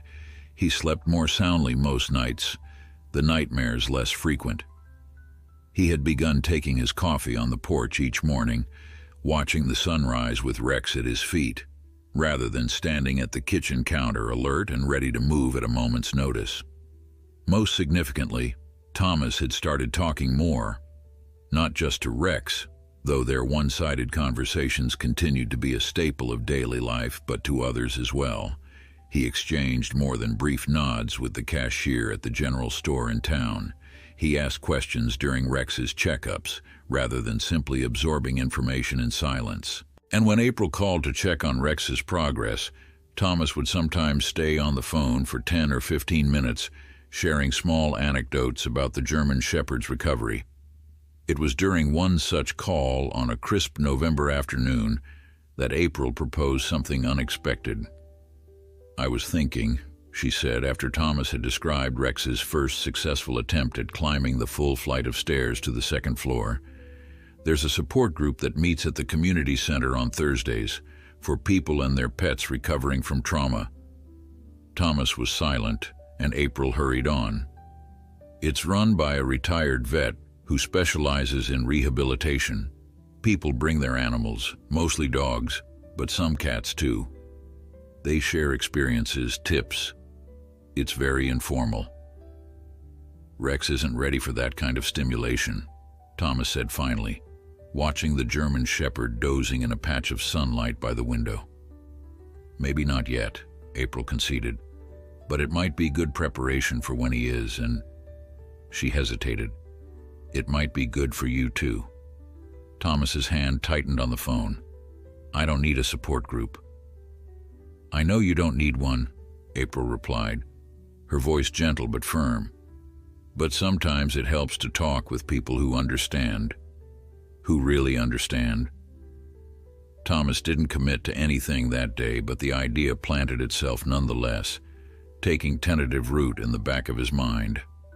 The next Thursday, he found himself driving into town, Rex secured in the back seat with a harness designed to minimize movement. They weren't going to the community center, not yet, but Thomas had decided it was time for Rex to begin experiencing more of the world beyond Mercer's End. The town park was mostly empty on the chilly afternoon, just a few bundled mothers watching their children on the playground and an elderly man feeding the ducks at the small pond. Thomas parked at the far end of the lot and helped Rex out of the truck, keeping him on a short leash as they made their way to a bench overlooking the water. "Easy does it," he murmured, as Rex tensed at the sight of the children, his ears pricked forward in alert assessment. "We're just observing today." They sat together on the bench, Thomas relaxed but vigilant, Rex gradually settling beside him as it became clear no immediate threats existed. The German Shepherd watched the distant children with interest, his head tilting slightly at their high-pitched laughter. "First time I brought Ranger to a public place during his training. He was so excited he nearly pulled my arm off," Thomas said quietly, the memory surfacing unexpectedly. "Had to learn discipline, of course, but he always loved children. Something about their energy." Rex glanced up at him, as if connecting the name Ranger with himself for the first time. Thomas smiled slightly, scratching behind the dog's ears. "Different life, then, for both of us." They stayed for 30 minutes, Rex growing visibly more relaxed as time passed. When a squirrel darted across their path as they walked back to the truck, the German Shepherd merely watched with interest, rather than lunging as many dogs might have. "Good boy," Thomas praised, feeling a disproportionate sense of pride in this small victory. The park visits became a regular occurrence, twice weekly at first, then every other day as Rex's stamina improved. Thomas carefully introduced new elements each time: different areas of the park, closer proximity to the playground, brief interactions with other dog walkers who asked permission to greet Rex. To Thomas's constant surprise, Rex handled each new challenge with remarkable composure. There were moments of tension, certainly. A child running too close sent Rex pressing against Thomas's leg, and a man who approached too quickly once received a warning growl. But overall, the German Shepherd's progress exceeded all expectations. "He remembers his training," Thomas explained to Dr. Chen during Rex's 8-week post-operative checkup. "Not just the commands, but the emotional control. It's coming back to him." Dr. Chen nodded, completing her examination of Rex's hip with satisfied hands. "The body remembers. So does the mind, when it's given the right environment to heal." She straightened up, fixing Thomas with a direct look. "He's ready for more interaction, Thomas. So are you." Thomas didn't respond immediately, his hand resting lightly on Rex's back as the German Shepherd leaned against his leg. "April mentioned a group," he said finally, "at the community center." Dr. Chen's face registered surprise before she carefully controlled her expression. "Paula Winter's group, it's good, supportive without being intrusive." Thomas nodded once, decision made. "This Thursday, then." 2 days later, Thomas parked the truck outside the community center, his heart rate elevated in a way it hadn't been since his last deployment. Beside him in the passenger seat, upgraded from the back seat now that his hip allowed more mobility, Rex sat alert, sensing his human's tension. "Just people and their pets," Thomas told him, as much for his own benefit as for Rex's. "Nothing we can't handle." They entered the building together, Thomas shortening Rex's leash slightly as they navigated the unfamiliar hallway. The sound of voices and occasional barks emanated from a room at the end, the door propped open with a rubber stopper. Thomas paused outside, momentarily overwhelmed by the prospect of willingly entering a room full of strangers, something he had carefully avoided for years. Rex looked up at him, then deliberately pressed his weight against Thomas's leg, a gesture of solidarity that brought an unexpected lump to the man's throat. "Together, then," Thomas murmured, and with a steadying breath, he stepped through the doorway, the German Shepherd moving perfectly in sync at his side. The room fell quiet as they entered, a dozen faces turning toward them with expressions ranging from curiosity to welcome. Among them, Thomas spotted April, who offered an encouraging smile from where she sat with a small terrier mix on her lap, presumably one of the shelter dogs. Paula Winters, a woman in her 60s with cropped silver hair and kind eyes, approached them first. "Welcome," she said, her voice warm but not effusive. "Find any seat that works for you and your handsome friend. We're just getting started." Thomas nodded his thanks, guiding Rex to an empty chair near the back of the room. As they settled in, Rex sitting alertly at his feet, Thomas felt something unfamiliar, a tentative but undeniable sense of stepping back into the world, not just as an observer, but as a participant. One small step on a journey that had begun the moment he'd walked into Pinewood Animal Shelter and found a pair of amber eyes staring back at him through the kennel bars. The support group meeting began with gentle introductions, each participant sharing their name and their companion's story as they felt comfortable. Thomas listened attentively as stories of rescued fighting dogs, abused pets, and animals recovering from accidents or illnesses filled the room. The human stories, though not always explicitly stated, were woven between the lines: grief, trauma, loneliness, and the healing power of the animal-human bond.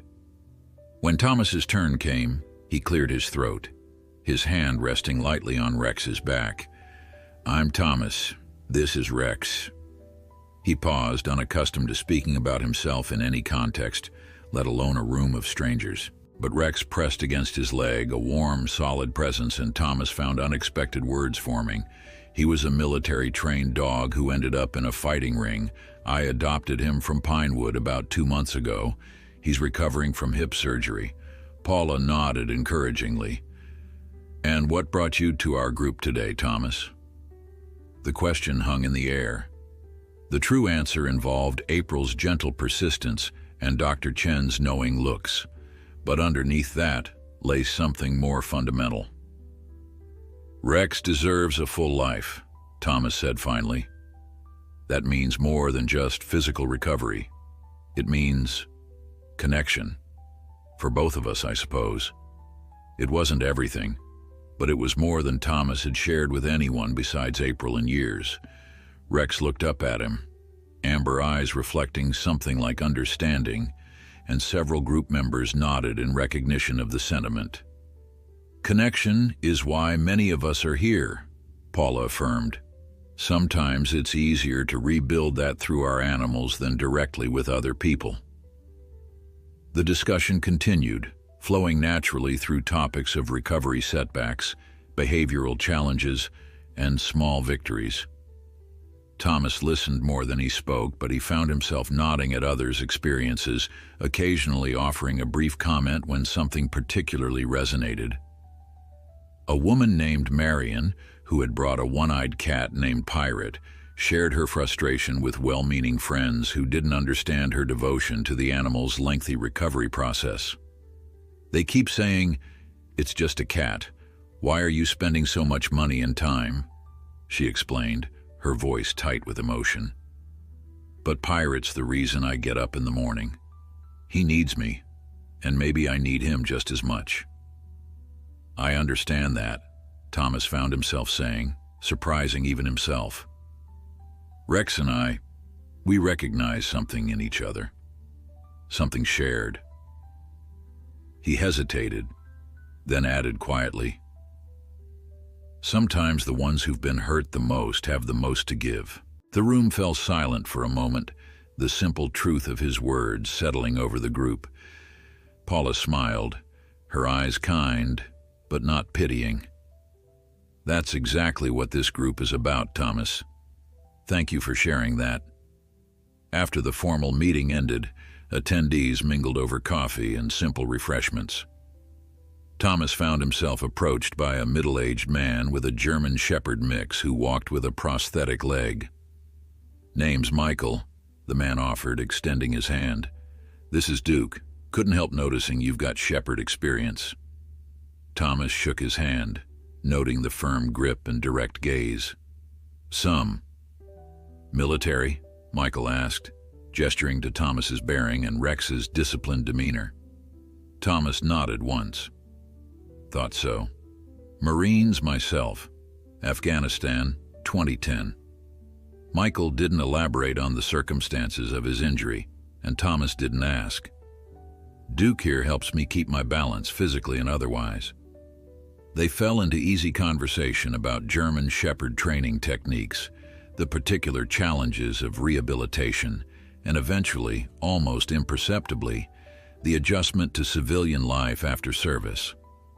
Across the room, April watched the interaction with barely concealed delight, shooting Thomas an encouraging smile when he caught her eye. Rex and Duke, meanwhile, had established a peaceful coexistence at their human's feet, each respectful of the other's space, but clearly comfortable with the proximity. As the gathering wound down, Paula approached Thomas with a handout.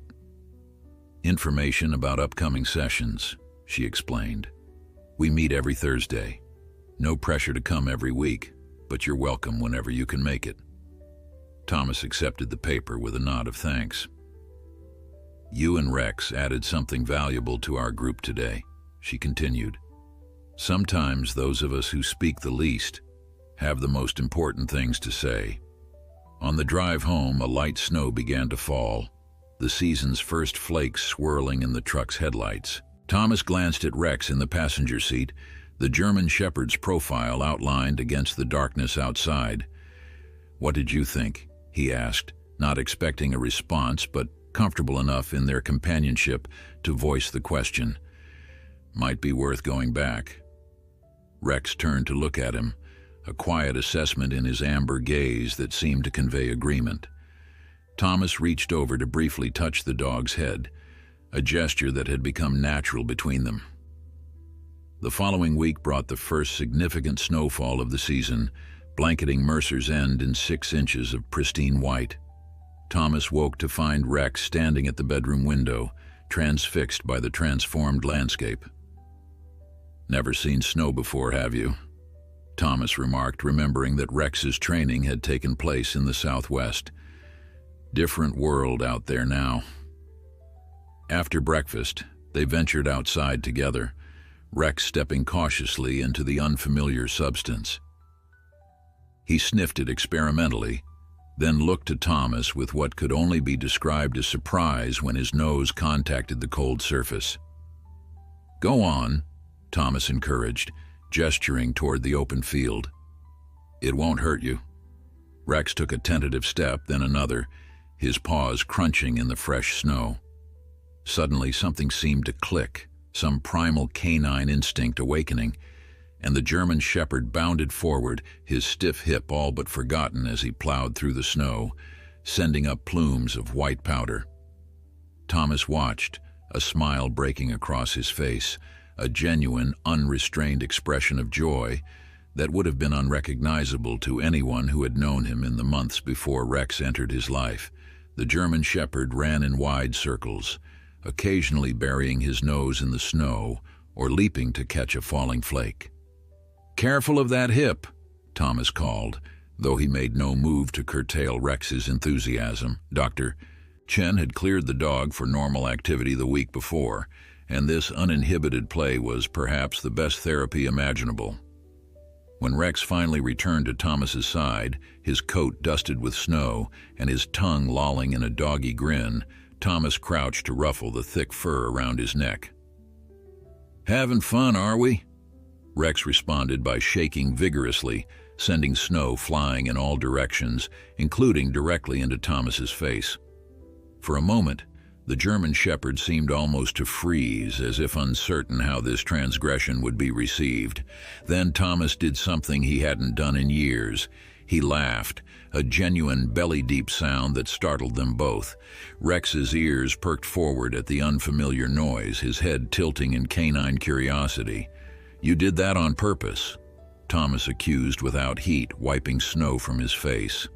Rex's tail wagged tentatively, then with more confidence, as Thomas continued to chuckle. The German Shepherd playfully bumped his head against Thomas's knee, apparently emboldened by this new, joyful side of his human. The snow day marked a turning point. Rex began showing more playfulness, initiating games of tug-of-war with rope toys that April brought on her visits, and occasionally engaging in brief bursts of what Thomas recognized as zoomies, those spontaneous expressions of pure canine joy that had been unimaginable during Rex's early days of recovery.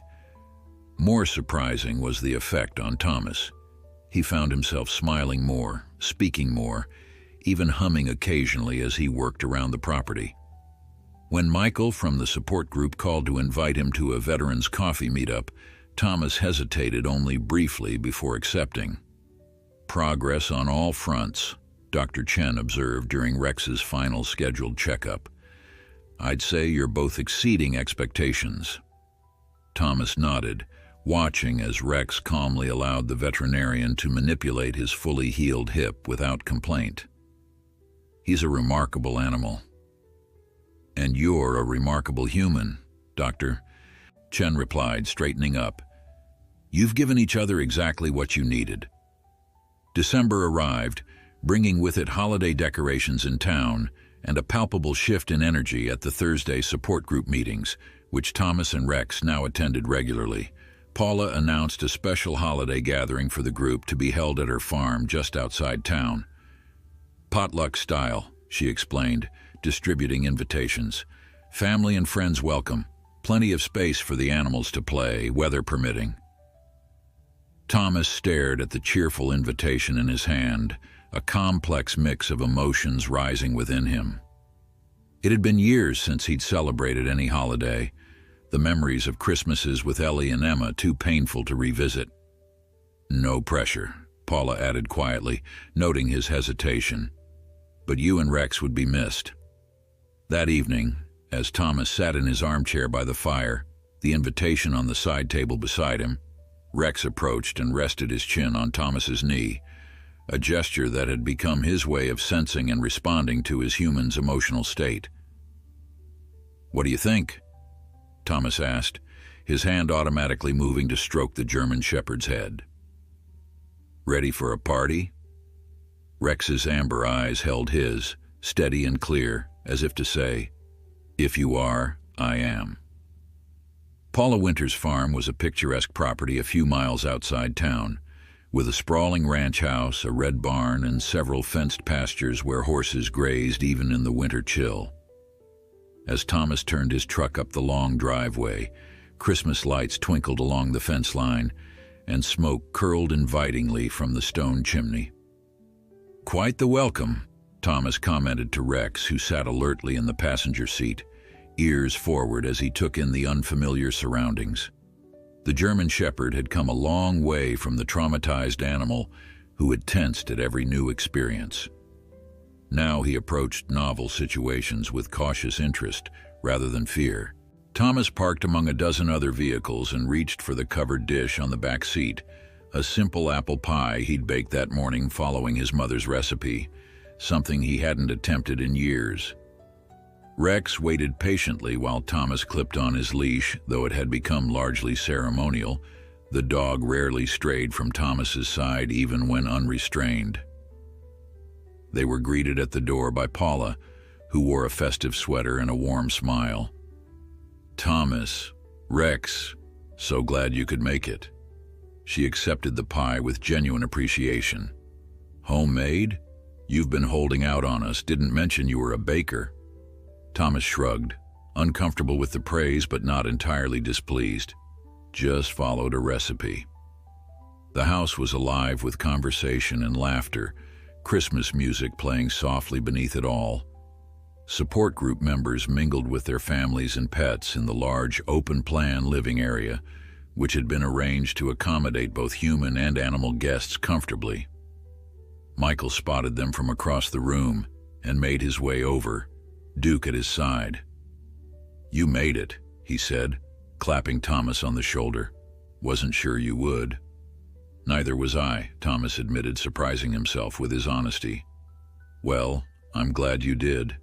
Come on, let me introduce you to some people who aren't constantly talking about their pets' bathroom habits."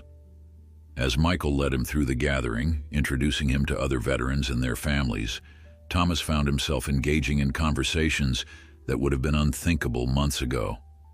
He discussed woodworking with a retired Army sergeant, debated the merits of different truck models with Michael's brother-in-law, and even shared his apple pie recipe with Paula's neighbor.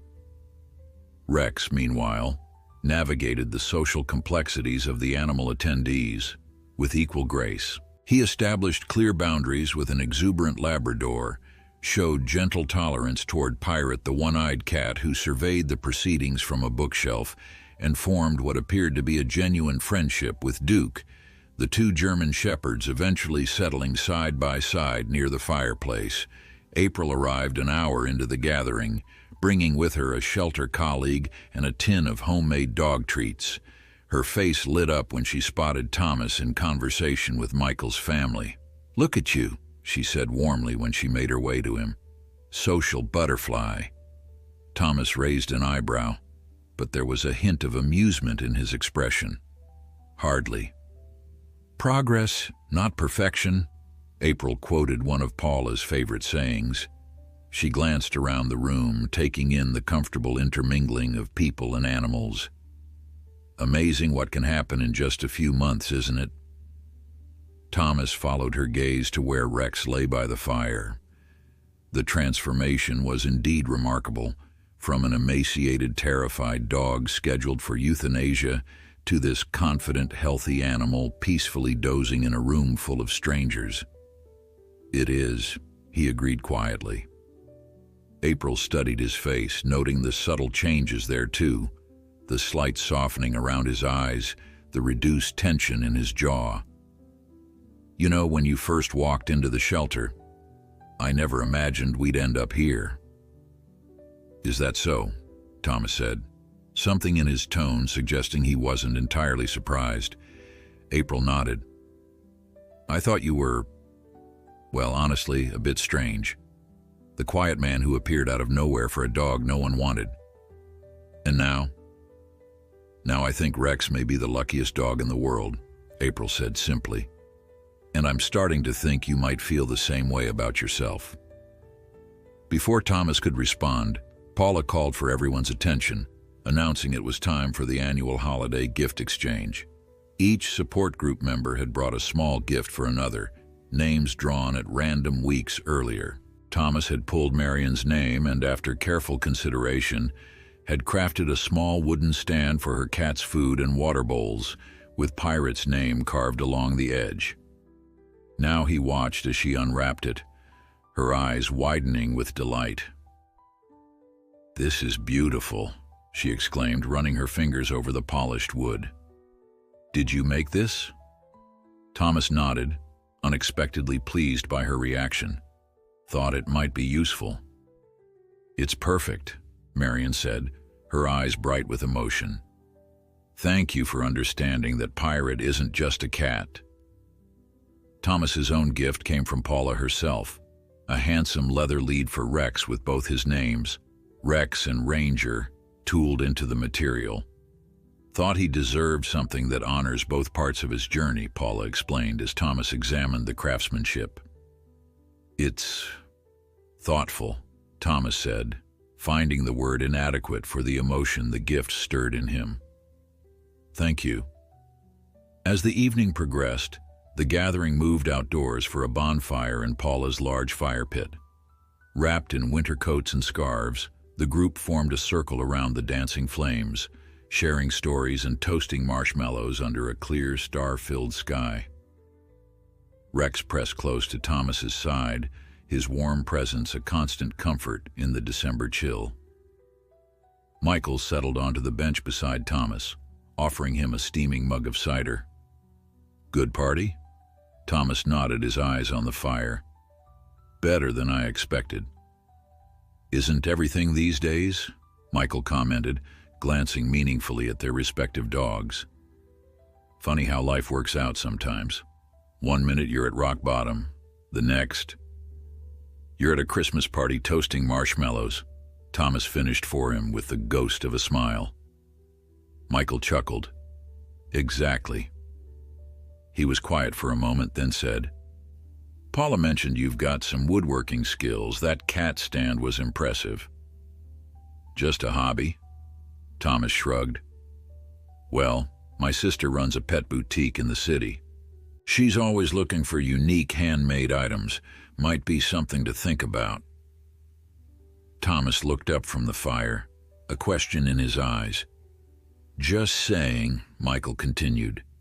Sometimes a hobby can become something more when you're ready. The conversation shifted to other topics, but the seed had been planted.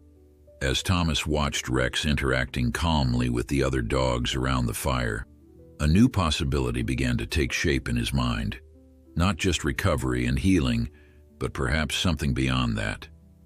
A future neither of them had imagined when they first found each other. Later, as the gathering began to wind down and guests started departing with warm goodbyes, April approached Thomas once more. I almost forgot, she said, pulling an envelope from her bag. This came to the shelter for you. Thomas accepted it with a curious frown. The envelope bore the official letterhead of the Military Working Dog Program. How did they know to send it there? April shrugged. Maybe they tried your old address first. The mail carrier knows I work at Pinewood, so anything shelter-related usually finds its way to me. Thomas stared at the envelope for a long moment, then carefully tucked it into his jacket pocket without opening it. Thank you. April studied his face, noting the brief shadow that had crossed it. Everything okay? Fine, Thomas said, his voice even. Just not something I need to deal with tonight. Rex, sensing the subtle shift in Thomas's mood, pressed against his leg. Thomas immediately reached down to touch the German Shepherd's head, drawing strength from the contact. Well, April said, deciding not to press. I'm glad you both came tonight. It's been really good to see how far you've come together. As they prepared to leave, Paula caught Thomas by the door. Before you go, she said, pressing a small wrapped package into his hand. This is for Emma, for your Christmas tree. Thomas froze, the package suddenly heavy in his palm. He hadn't mentioned Emma to Paula, hadn't spoken his daughter's name aloud in the group. Reading his confusion, Paula smiled gently. Eleanor, Dr. Chen told me a little. Hope that's okay. Thomas swallowed hard, unable to speak for a moment. Finally, he managed, What is it? Just a little remembrance ornament. I make them for group members who've lost someone. You don't have to use it if it's too much. Thomas nodded once, a tight, controlled movement. Thank you, he said, his voice rough. On the drive home, the package sat untouched on the seat between Thomas and Rex, like a physical manifestation of grief and memory. A bridge between the life Thomas had lost and the one he was slowly, cautiously beginning to build. The unopened envelope from the Military Working Dog Program remained in his pocket, a reminder that the past was never truly finished with you, even when you thought you'd left it behind. The Christmas tree wasn't planned. Thomas hadn't bothered with holiday decorations since losing Ellie and Emma, seeing little point in festive traditions when there was no one to share them with. But 3 days after Paula's gathering, a knock at the door revealed April standing in the snow, a small pine tree bundled in netting propped beside her. Before you say anything, she began, holding up a hand to forestall objections, it's just a little one, and I'm not staying to decorate it or anything, I just thought... She trailed off, suddenly uncertain in the face of Thomas's silence. Rex, however, had no such reservations, pushing past Thomas to greet April with an enthusiastic nudge of his muzzle against her gloved hand. "Traitor," Thomas murmured to the dog, but there was no heat in it. He stepped back, opening the door wider. "Might as well bring it in. It's freezing out there." An hour later, the tree stood in the corner of the living room, still undecorated but filling the house with the scent of pine. April had departed after helping Thomas secure it in an old stand she'd brought along, tactfully leaving him to decide what to do with it. Rex seemed fascinated by the tree, sniffing its branches and occasionally looking at Thomas as if to ask what purpose this strange new object served.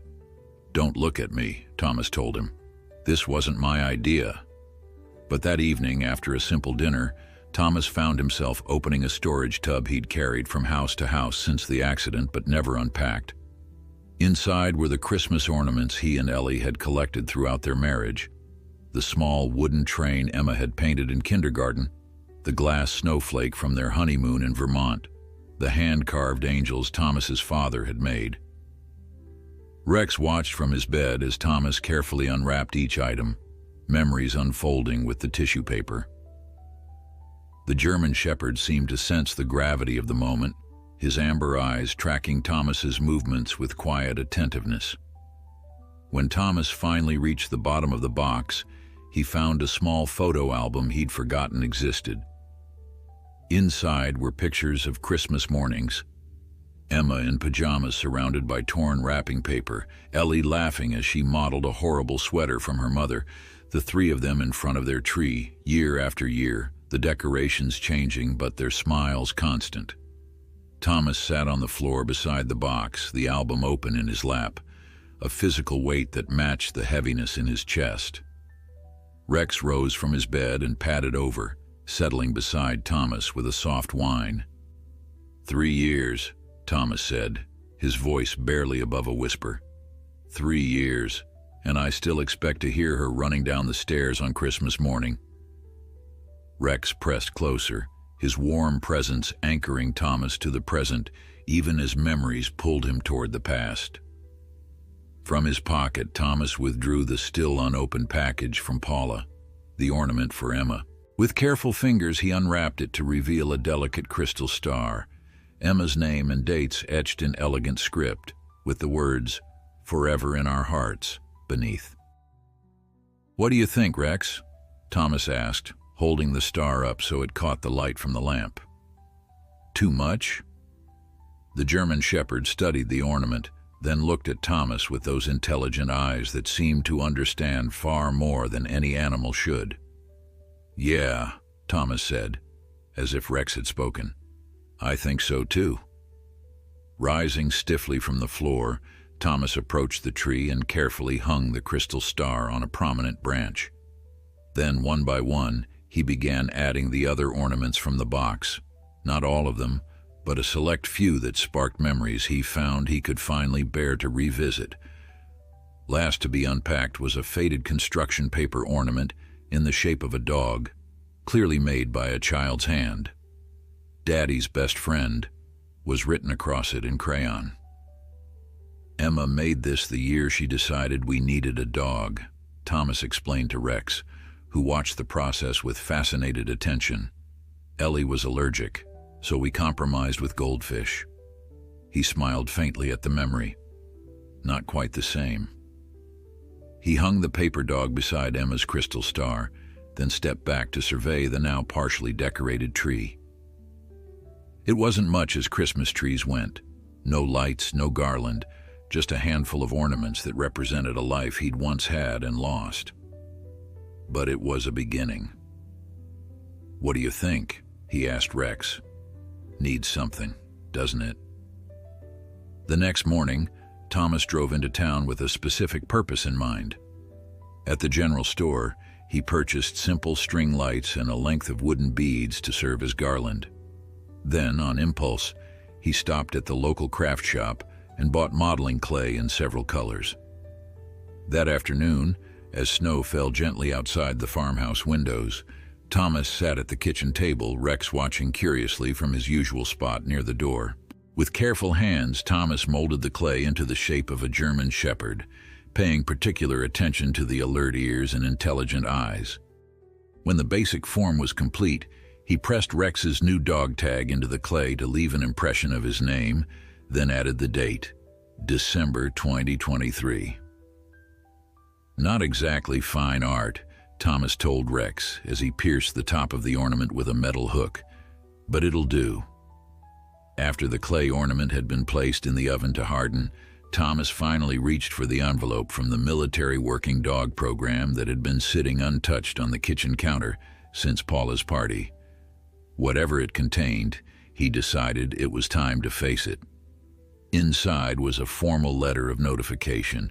Due to an administrative error, Ranger ID K435GB7 had been incorrectly classified as deceased in their records following his disappearance from the civilian adoption program.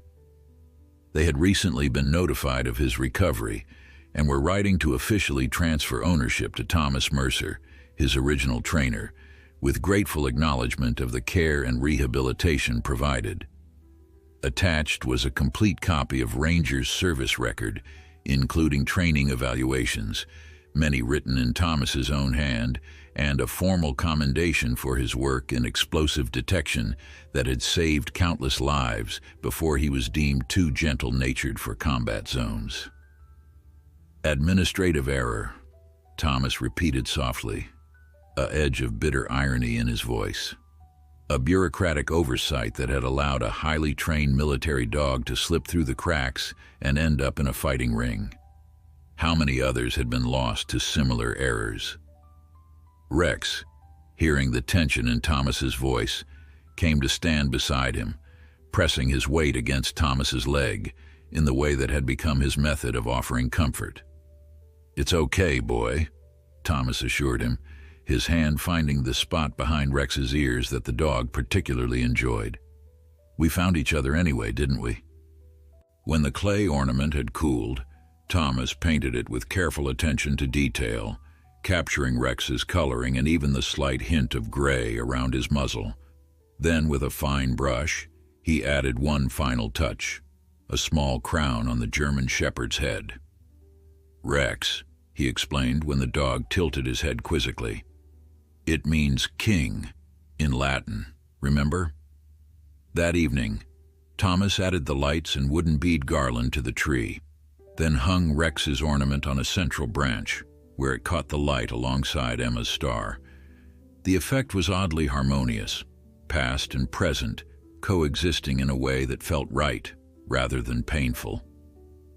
As if confirming this thought, Rex settled on the floor before the tree, his posture relaxed yet dignified, the firelight playing across his coat and turning it to burnished gold. Thomas's phone chimed with a text message from Michael. "Sister loved your photos of the woodwork, wants to meet. Coffee tomorrow are per Rosie's, 10 a.m. The message was accompanied by pictures Thomas had sent of a few simple designs he'd been working on. Dog leash holders, custom food bowl stands, and a prototype of a specialized ramp for animals with mobility issues inspired by Rex's recovery. Something warm unfurled in Thomas's chest. Not quite excitement, but perhaps its quieter cousin. Possibility. "What do you think, Rex? Ready to help me start a business?"